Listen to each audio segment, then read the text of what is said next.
why do you think heritage education is so important? Once we've heard of these heritage stories, we are the last link. The story dies if we hear it, but we don't share it with anyone. Please share it so that the story never dies. Meet Yong, founder of the Urbanist Singapore. Yong has spent years helping people see their city with new eyes, not just through textbooks or maps, but through streets, stories, and spaces that shape who we are. He believes every corner has a story, every building a soul, and every walk a chance to reconnect with where we come from. Today on Open House, we're exploring how Yong is helping Singapore rediscover its roots, one story, one street, and one step at a time. I'm called the Urbanist.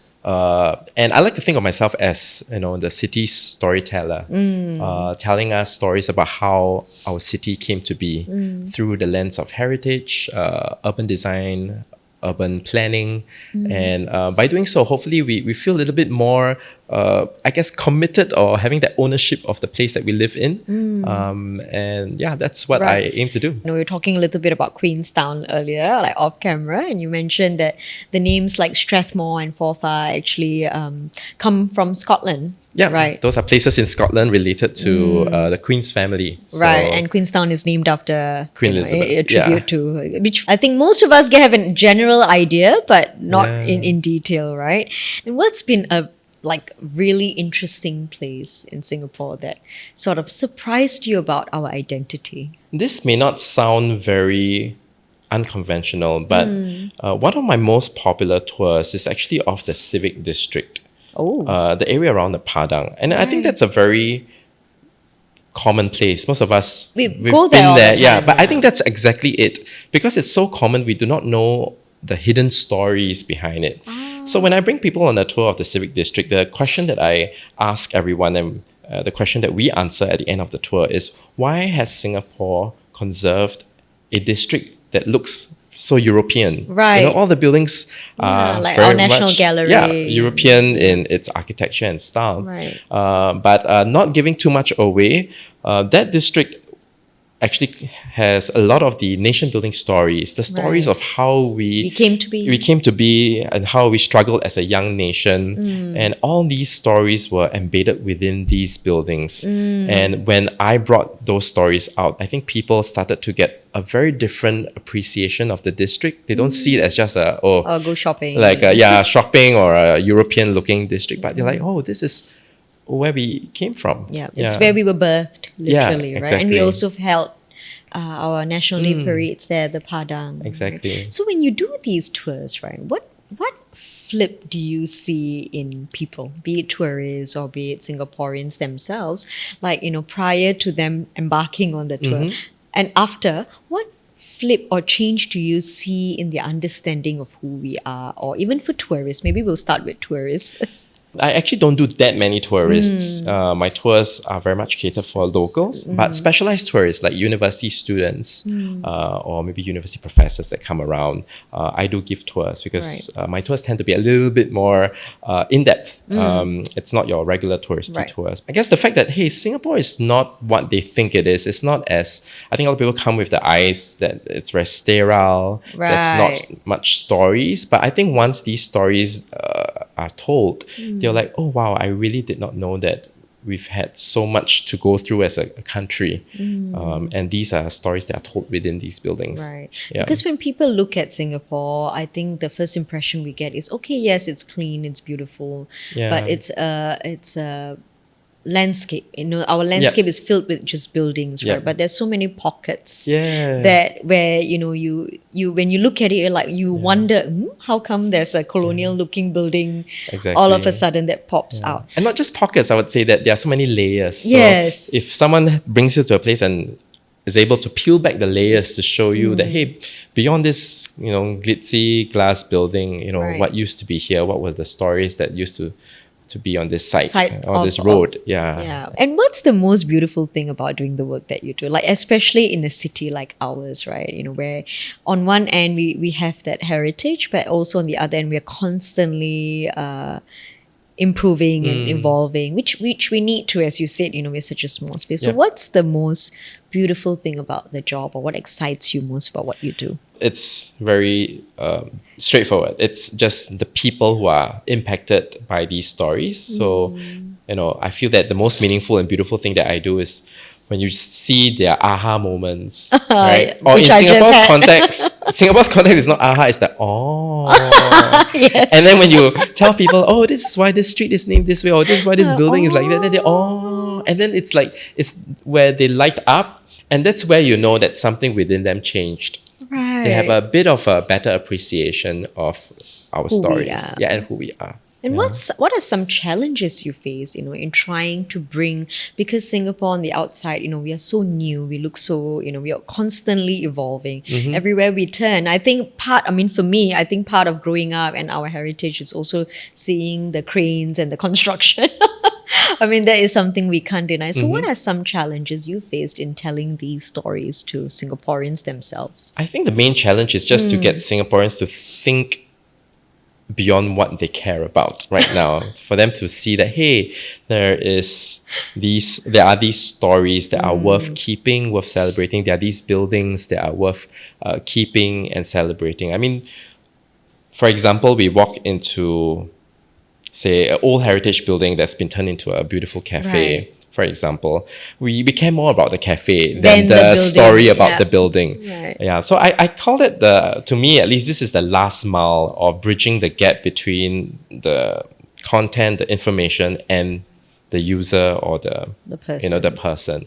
I think that we have a lot of beautiful heritage buildings around, but the last mile is where the bridging needs to be done. If not, people will just walk into a building and just enjoy their matcha latte and then they walk out. Right. Or take a few selfies, but not know what the building used to be or what it stood for and why is it conserved. Right. Now, do you ever feel like, I know, like, okay, we have the moment, but do you ever feel across different generations, I'm sure you've seen a lot of Singaporeans on your tours, and do you ever feel like you're fighting against indifference, like, like, God, man, is this interesting, that sort of thing? Or are they always intrigued? Yeah, I mean, I would definitely not say that everyone is interested, but I think that's why I am doing what I'm doing, right? So I do feel that, like, whatever I put out on social media is basically showing us a door.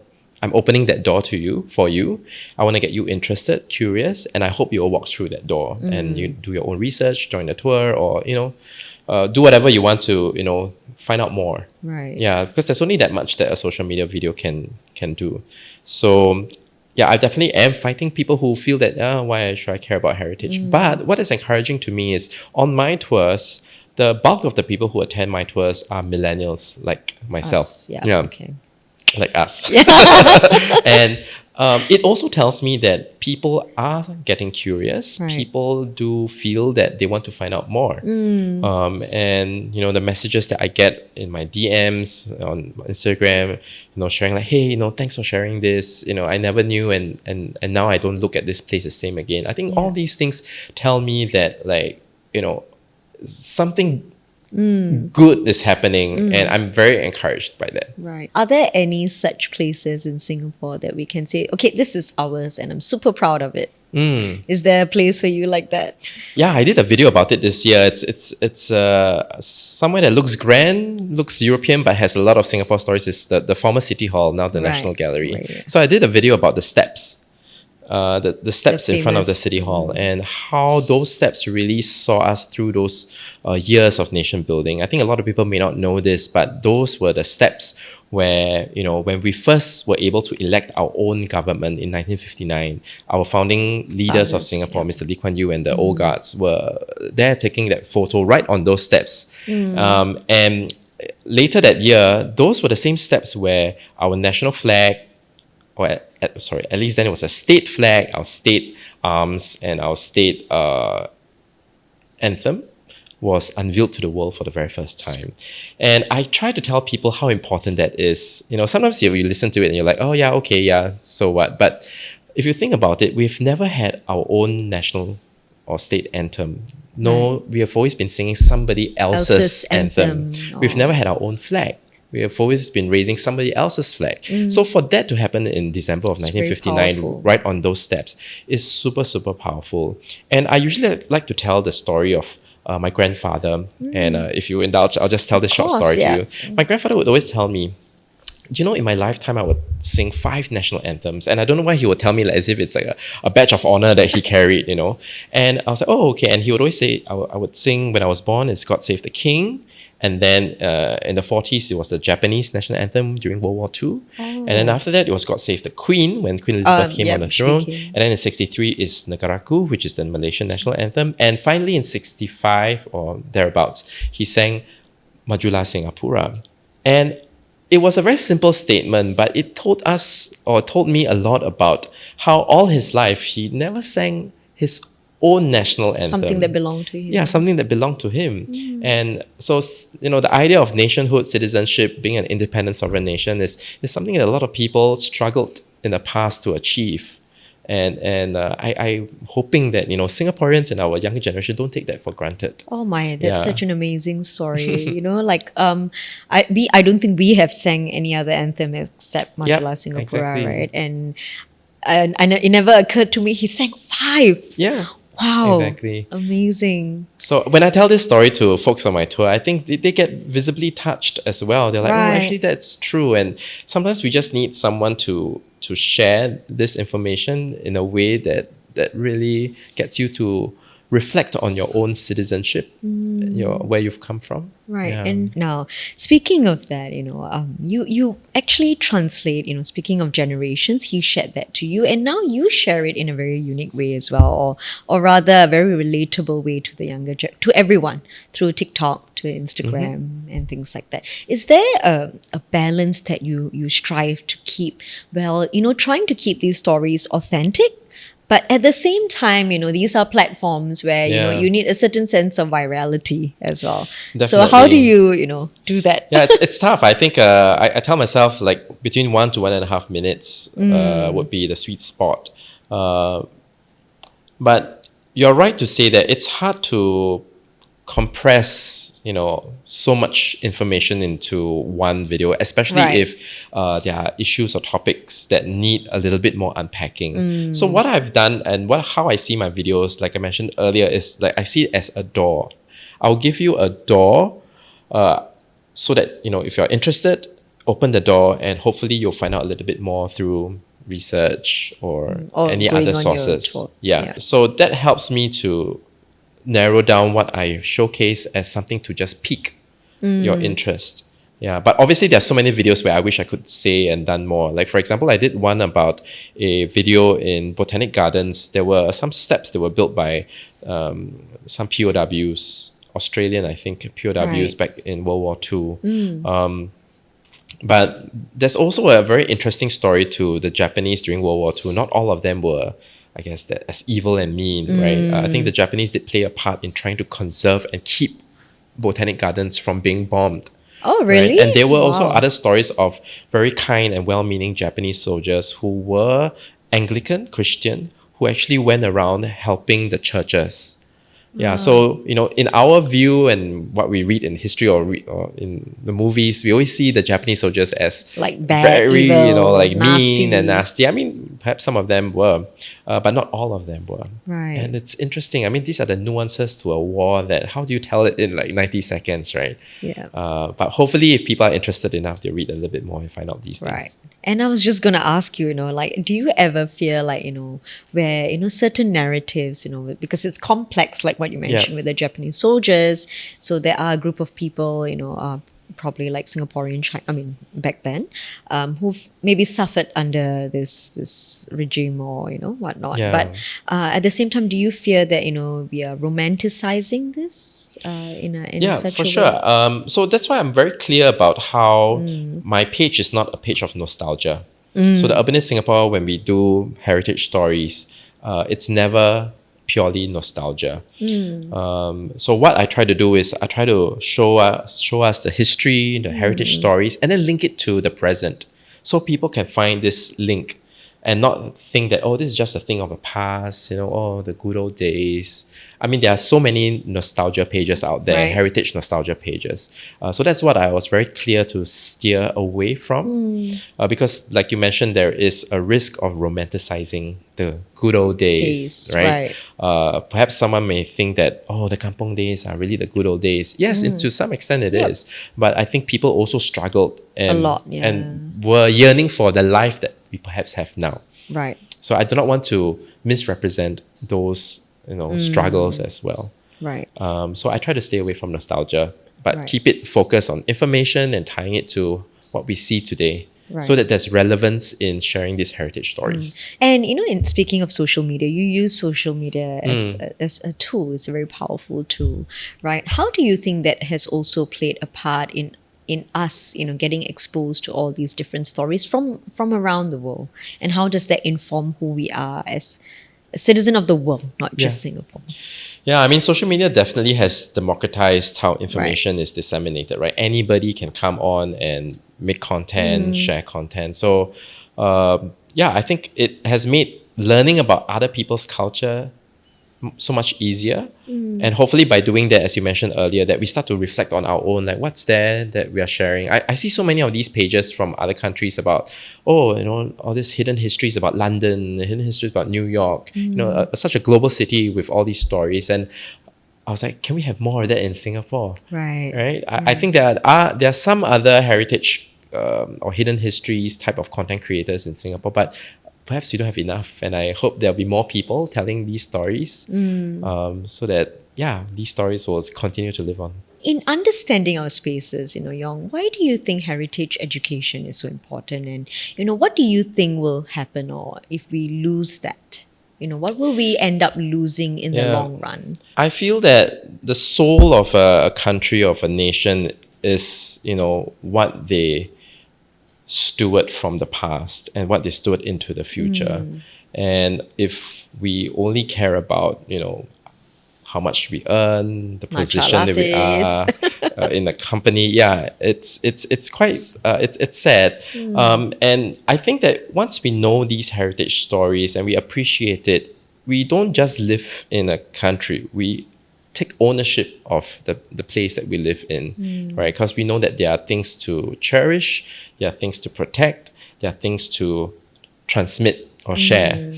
And I think that really gives a city its kind of its soul, its character. Right. And I hope people or more Singaporeans will take that ownership for our country. Right. Now, speaking of which, what does, you've done this for a while now. What does heritage mean to you personally? So I'm very inspired by the root word of where heritage, the word, comes from. So heritage comes from the word inheritance, actually. And if you go back a few steps before, it's from a Latin word, Heres, heres, which means heir To something. something, right? Yeah. So to me, heritage is something that we inherit from, our previous generation, folks that came before us.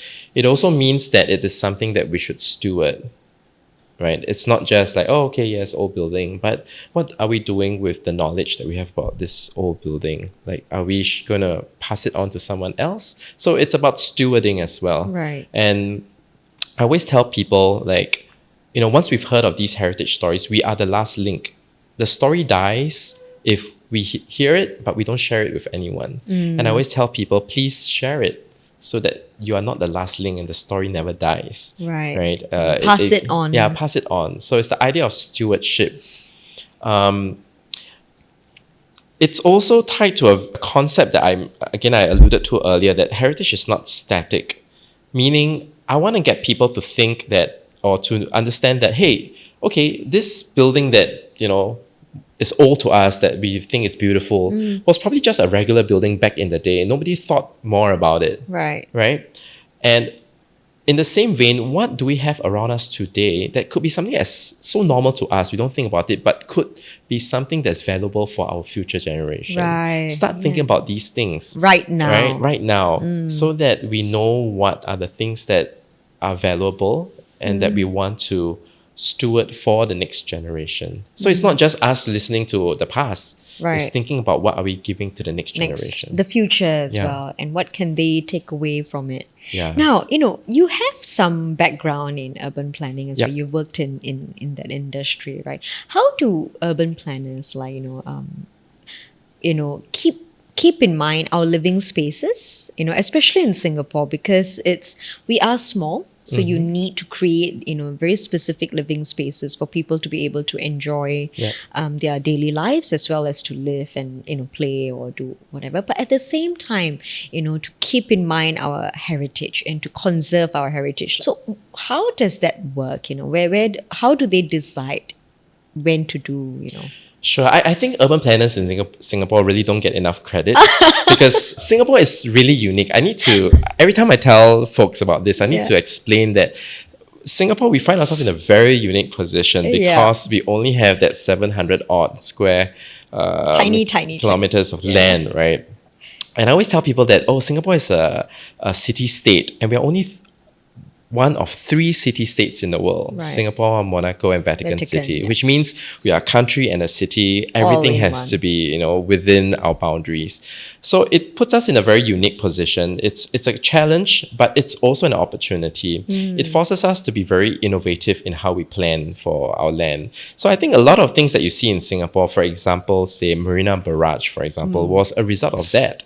The barrage basically is just you can call it a dam, right? And then there's a pump room. Right. But instead of just leaving it as a pump room, they built a huge park or an open field open area around it. Yep. And it's now a place where people love to go to, Fly fly the kites and kites, whatnot. yeah. So I think we are forced to be very innovative. Similar in heritage, I think when we conserve buildings, we want to make sure that, hey, this building serves Dual purposes. a new purpose Yeah. that can meet the needs of the current generation. And I think when you look at every space, right, every area, like even every neighborhood, for example, if we go down to our neighborhoods, there is like a standard format. Like every neighborhood has a community center. There's always a library. There's certain spaces, and then we also that's kind of like the new parts of it. And then you also have your hawker centers and your void decks.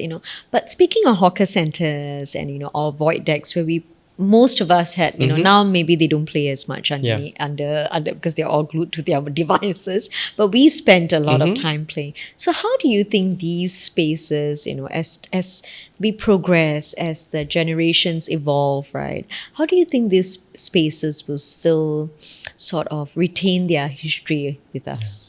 I think for hawker centers, definitely, it's Food. still, food brings people together. And Yeah. I find that the role of the hawker center hopefully will never ever change. It's still the living room for the community, whether you are a CEO or not, just, Yeah. a staff. Everybody dines there. Right. It's quite Love an that. equalizer, right? And I love that idea of it. It's just, people of different social economic background, race. Anyone, you Yeah. meet there for a kopi. Yeah, exactly. And it's a place that I think Singaporeans have really, really embraced. And I hope that it will be like this forever and ever. Do you ever right? worry that with all the new cafes and things popping up that, we will lose that? I think there's still a value proposition that hawker centers play in terms of the affordability. Right. So I hope it keeps that way. Although I know there's a lot of debate over why are we not paying more for hawker food, which Right. I do believe we need to support our hawkers. So hopefully there's a nice balance and it will continue to be retained that way. On void decks, oh my God, don't get me started. But so void decks is amazing because void decks used to be the place where, kids would play. Play football, cycle. And that's where we have our wakes and funerals, but Right. that's where we have weddings, right? It's such a communal space. It is. But I feel that we are losing the void decks. And so in the newer HDB estates, void decks are non-existent anymore. I think It's like so tiny. yeah, it's the way it's being built right now. Yeah. It's more like a maze right now. Yeah. And all the communal users are now at the pavilions, Right, the precinct yeah. pavilions. And I feel that that's a bit of a pity because I don't want to go into an estate right now and feel that like, hey, I'm walking into a dead end and like, hey, I Right. have to back out again. Yeah. In the past, void decks are, Like- it gives you that visual permeability. it helps you orientate around a estate. So if there's something that I have a gripe about, bring back the void decks. Yes, I don't know what the reason is that they have, I think it's space? the building construction method these days. Yes, yeah, a lot of it is prefabricated. So there are a lot more pillars, I guess. Yes, yeah. I guess. Right. When we, especially for us, right, when we travel, we are quite a well-traveled nation. We travel, most Singaporeans travel all the time, and they see, other countries. I'm hoping they, look at the history there and things like that.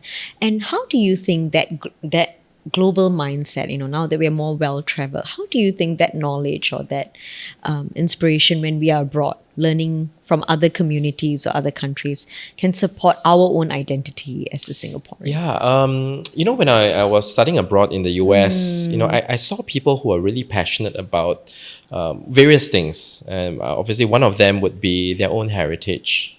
People would be finding out the roots of, where did my forefathers come from? And they would compile these books, trying to trace back their ancestry and whatnot. So they were so passionate about that. And obviously there were a lot of people passionate about older buildings and whatnot. I do hope that passion, that if seeing that in them does wake something up in us, right? I think a lot of people will not even bother to trace back, where did I come from? There was a SG60 project that I abandoned, but I can share here. I wanted to embark on this, but I had no time. Just to get people to think, when did I become Singaporean? Somewhere along our lineage, someone made the decision to come to Singapore. Right. Or if you're indigenous here, who was it that, came here, or started living here or doing things here. And that person's decision changed our lives. True. I could be still living in China if my grandfather did not decide to come to Singapore. Same here. Yeah. So the question I wanted to ask people to find out more is, when did you become Singaporean? Who was it that made that one decision that made us Singaporean today? Right. It's interesting, and it harks back to what I've seen in other countries where people were really tracing their ancestry back to where they came. So my American friends will trace it back to the England, Europe, for example. And I was like, oh, that is so amazing. Hopefully, as Singaporeans, we would want to try to find out a little bit more. Right. And I think that's such an interesting question because, we are the grandchildren or children, right, of immigrants as well. So, like, for example, my grandfather, if he didn't make the decision to come to Singapore, I would be in India. Right. But then they also brought their culture and tradition in. Same for your ancestors as well, right? Yes. And that kind of creates a very unique identity to who we are as Singaporean, right? Definitely. So now if I were to ask you in light of SG60 as well, we just celebrated, how would you define yourself as a Singaporean? It's an interesting question that I think... It is. Yeah. We often I'm Singaporean, but what is it? Is it our language? How would you define yourself? Oh, wow. That's a really good question. I think there are many aspects that make me feel that like I'm Singapore. Firstly, it's the common Singlish that we have. That's the thing where, we go overseas and you're like, oh, I hear a Singaporean. Yes, and sometimes you feel this connection. It's like so weird, right? Like, why would I want to feel this connection like overseas? I probably don't know this person. But I think Singlish does bind us together. It is a unique language that tells you that you're Singaporean. So I think that's very obvious and very clear. Other aspects I think would include the idea of just the multiculturalism that we grew up with. Yeah, just knowing that, hey, this is how it feels like to live side by side with folks of different ethnicities and what are their religious traditions and whatnot. Like, just learning for me, like, what is halal, right? Right. Halal is not just food. It's a way of living, right? Way of life. Yeah, it's a way of life. It's not just... So I think for most of us, we just think, hey, halal is just relating to food. But, having Malay Muslim friends taught me all these amazing things. And I become more sensitive to perhaps their needs. So what are some memories for you? That you hold dear, like, being Singaporean? It may not be very, very the norm, but I always tell folks that, like, when I grew up in Singapore, my grandparents would bring me to, like, every opening of a new McDonald's. Yeah, and actually growing up with McDonald's cute. is something that's part of my era, I Right. guess. Yes, You know, same. like because McDonald's only came into the scene in the late 70s Right. and through the 80s where I grew up, a new opening meant something exciting. But yeah. that also meant that I could also visit different parts of Singapore and see, you know, the heartlands or a new McDonald's in a mall. Right. And that really solidified my interest in urban exploration back then. So those were the memories. So it's interesting, and then I guess it bring forth a good point that for all of us, our memories of old Singapore is quite different depending Right. on when you grew up. Yeah. And that makes heritage interesting because heritage is very nuanced. If we are talking about heritage or history, you know, whose point of view are we looking at? Is it from Exactly. someone who is much older, or is it my point of view? So if you're asking me, I mean, when McDonald's. they took down the King Albert Park McDonald's, I was so sad. Aw, yeah, but people may yes. say like, hey, but then But this it's is just a just McDonald's. Like, why are McDonald's. you like sad about it? Right. But that was part of my Growing up years. Yeah. So heritage is very nuanced. It is contested, and that's why it's interesting to bring in that conversation as well. Heritage is not static. Right. Yeah, it is a living thread, and I try to explain that to people on my tours as well. If I were to ask you, Yong, which area in Singapore is really underrated, you think, and that you feel that we should all explore more? I think it's all our heartlands. I mean, not one in particular, but every heartland tells a story. For example, I did a video recently about Sengkang, and people were like, "Oh, Sengkang, what's there to talk about Sengkang?" And then I started to peel back. Oh, why are there roads in Sengkang like Anchorville, Compassville? They're all maritime theme. I'm not sure if anybody even thought about it. I think there's one more: Anchor, Compass, and I can't remember, but watch my video. Yes. But it all harks back to the fact that Sengkang used to be a fishing port. Right. Sungai Serangoon was a fishing port, and a lot of people don't know that. So there are stories for places that we think have no stories. Sengkang, for example, we think it's a very new town, nothing much, but Actually, it's not. Yeah, it's not. What's a simple way to start? I mean, of course, one way to start is with your tours, your trails. But what is like if someone wants to just, okay, I don't want to go to the malls anymore. What's a simple way to start? Maybe you can watch some of my videos online. Maybe Get that some would idea. be the door, as I mentioned. Pick a door, And step then into it. explore that Yes, area. yeah. Right. Thank you so much, Yong. It Thanks was for really having me. nice talking to you. And thank you to our audience for watching this episode of Open House. Remember, for every question that you have, there's a guest out there with the answers. Now, remember to follow us on our socials and subscribe to our YouTube channel and leave suggestions as to who you want to see the next time on Open House. Until next time, see you.